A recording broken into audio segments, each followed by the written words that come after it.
This is Ian from the award-winning In 30 Minutes Guides. I'm going to show you how to add custom colors to your Yahoo Mail signature. If this video helps, please subscribe and like the video. Let's get started.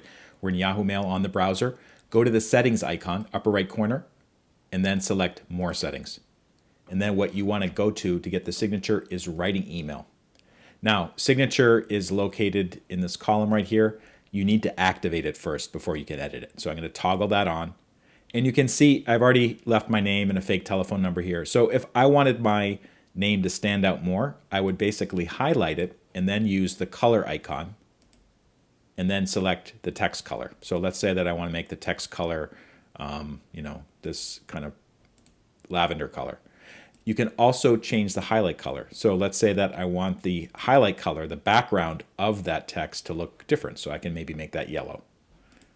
It doesn't look that good, but you can make different combinations depending on what you want to do. And of course, there's other formatting that you can do as well. If this video helps, please subscribe and like it, and I'll see you next time.